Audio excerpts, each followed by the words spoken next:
Hello, my name is Jason Nielsen, and I did a report on William James. And William James is best known for his work in philosophy and his works with dealing with the mind and the way the mind works. And William James was first um, born in New York City to Henry James and Mary Walsh on January 11th of 1842. He was the oldest in his family. And during this time, they moved a lot.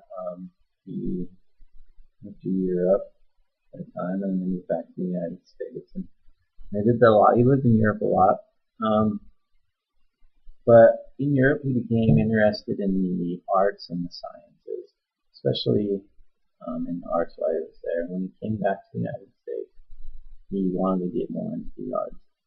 And so he pursued that at first, and then he decided that wasn't what he wanted to do. So instead, he decided to go into the science part of what he was learning, and he got into Harvard and the science program there. And while he was there, he went to the Amazon with a group and collected specimens for things.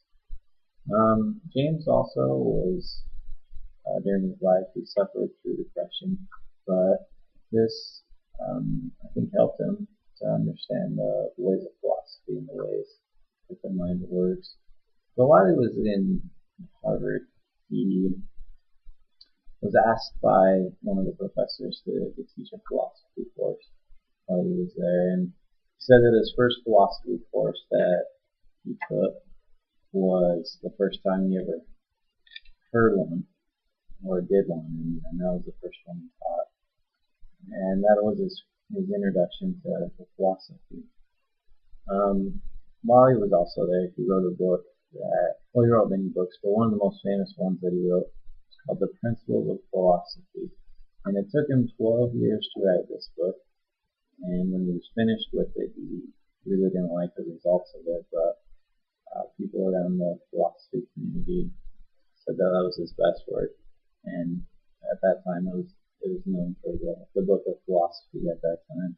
And in that book, he talks a lot about um, introspection, which is when you look into our minds and we report what we discover.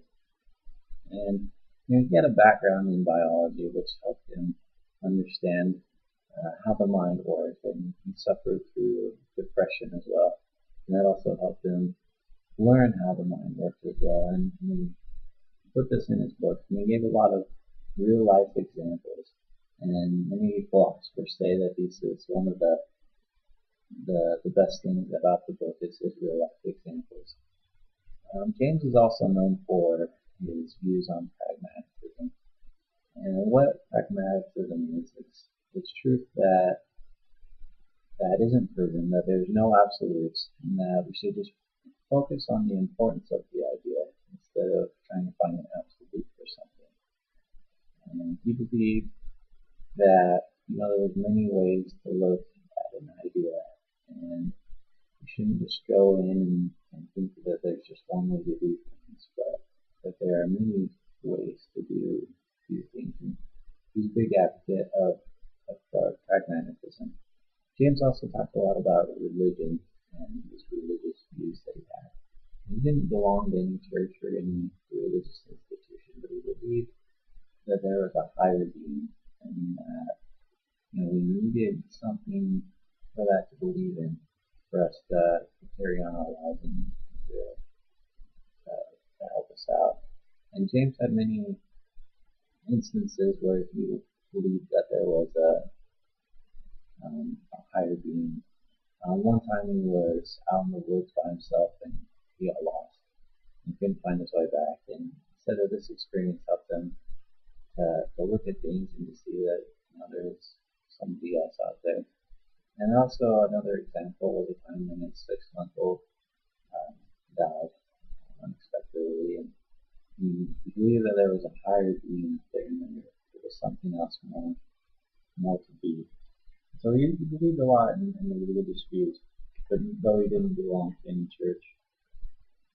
And James's influence on education today has a profound effect. He first talked a lot about not focusing on one idea, but believing that there are many ways to look at things. And he also talked a lot about in psychology uh, to look into the mind and figure out how things work, not just the old way of looking at things, but try to discover new ways of looking at things. Um, he's inspired many students and many philosophers today and psychologists talk about his views and his ideas, even though they are greatly outdated.